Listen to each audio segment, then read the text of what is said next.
It was never a choice. Hilary Porter did not ask for this life. She never went looking for them. They came for her, again and again and again. At 5 years old, she learned what fear truly meant. Alone in the field behind her home, running her fingers through the tall grass, she was safe until it appeared. Not a person, not human. Scaly, rough skin stretched over its muscular frame. Its black, hollow nostrils flared, sensing her presence like a predator sizing up its prey. Without a word, without warning, it lunged. Its grip so strong, her small body stood no chance against its monstrous hands. The metallic disc in the field awaited them, as if the creature had always planned to take her. Hilary barely registered being dragged inside, barely felt the floor shift beneath her feet as the lift descended into something deeper. And then, the room. Bright light danced across consoles, flashing strange symbols, illuminating figures that skittered about in eerie silence. Before she could process their faces, their presence, they tore her clothes away and threw her into a cold slab. Then the pain began. She saw the instrument, a jagged, unrecognizable tool.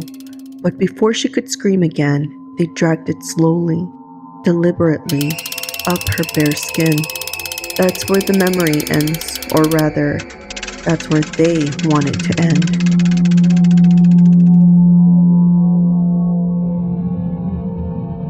Hilary doesn't remember the times she vanished as a toddler. Her mother did, frantic, searching for her only to find her half a mile away, untouched but somehow different. The abductions never stopped. Decades later, her body still carried the scars, the blood, the stains on her sheets, the bruises that appeared overnight. She never saw them coming. They ripped her away while she was driving near Cardiff in the 70s. Then again, as she strung up bunting at a charity event, she saw the orbs floating outside her kitchen window, watching. Always the same symptoms followed: the migraines, the implant buried deep in her ear. Her partner's monitoring device beeped wildly whenever he scanned it, and yet no one believed her. For years, Hilary suffered alone. She sketched the monsters, the ones that stole her childhood, that stood outside her window, that pressed cold metal against her body and took what they wanted. She drew the truth no one wanted to see. Then, in 1994, they showed her everything. Flashbacks. Memories they had buried came rushing back, forced into her mind like cruel reminders of their control. This was a crisis abduction, an attempt to break her. It almost did, but it led her to others. It led her to Ken. It led her to survivors like her, people who understood the silence, the scars, the terror. The truth was spreading. Hilary wasn't crazy, neither were the others. Greys, servants, reptilians, higher beings, and then the worst ones, the cowled figures. Their blinding eyes looked into you, through you, forcing thoughts, commanding you without words. Women suffered the most. They needed them, needed their bodies for breeding, for creation. The abductions became less frequent, but they were still watching. Bright formations flickered across the Hampshire skyline, hovering triangles, silent, unrecognizable ships that she could feel more than she could see. She knew what they were, and she knew they weren't finished. Hilary has stopped convincing skeptics. She only speaks to the ones who understand, the ones who wake up with the scars they can't explain, the ones who remember bright rooms they've never stepped foot in, the ones who dream of monsters they've never seen, because they know and they are never alone.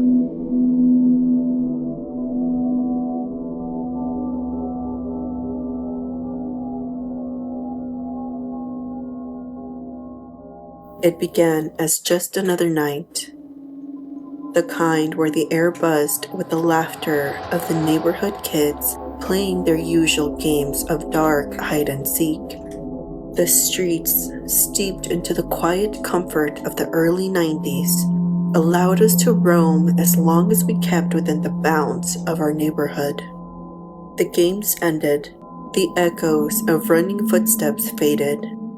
Soon, it was just my stepsister and me, perched on a green cable box beneath the empty, black sky. The stars shimmered, indifferent, until one of them moved. She stopped mid-sentence. "Did you see that?" she asked, voice barely above a whisper. I turned, my gaze locking onto a pale blue light hovering unnaturally among the stars. Something about it felt wrong. It was brighter than the surrounding lights, shifting in ways that defied logic. And the moment I truly saw it, felt it, it saw me back. That's when it moved. Faster than thought, the light shot forward, swelling from a tiny speck to an intense, blinding glow, consuming everything before us. The world did not illuminate. The darkness remained, untouched by the brightness, as though the light existed outside reality itself. I tried to speak, but my mouth refused to obey. My body felt distant. My sister sat frozen, her face twisted in silent terror, her limbs locked in place. It wasn't just paralysis, it was control. Something, someone held us there. Then came the blinding white-blue flash. The world melted into a haze. Darkness wrapped around me, thick and endless. Time ceased to exist. There was no up, no down. There was only floating, suspended in nothingness. And then the figure appeared. A tall, perfect human with impossibly flawless skin. No wrinkles, no imperfections, not even a gender. Everything was so symmetrical. Everything about it was so smooth, too smooth. Way too refined, like a version of humanity scraped clean of its flaws, and yet somehow unsettling. It spoke, but not out loud. Words formed in my head, crisp and clear, delivered with a certainty of something that never needed to explain itself. I was being studied, and somehow I knew I had been studied before, and knew that I would be studied again. It wasn't my first time. Somewhere in the void, I felt a strange pressure behind my ear. It felt like something was burrowing. Something had been placed inside. A device slipped beneath my skin. It was painless yet invasive. A mark, a tracker, a silent tether to things far beyond my understanding. I asked where my sister was. They replied she was undergoing the same procedure. My thoughts twisted into fear, and then panic, and then desperation. I demanded to know, "What are you?" They responded, "Humans from the future." A lie, I thought. I knew it the second the words entered my mind. The feeling shifted. It wasn't a cold authority, but with amusement, maybe a little bit of mockery, as though my question was ridiculous or childish. Then the light returned. Gravity reasserted itself. The darkness peeled away, and the stars filled the sky once more. I was back, beside my sister on the ground, at a neighbor's yard, far from where we'd been. The sky bled into dawn. Ours had been stolen, erased without explanation. My stepsister and I did not speak. We didn't ask anything either.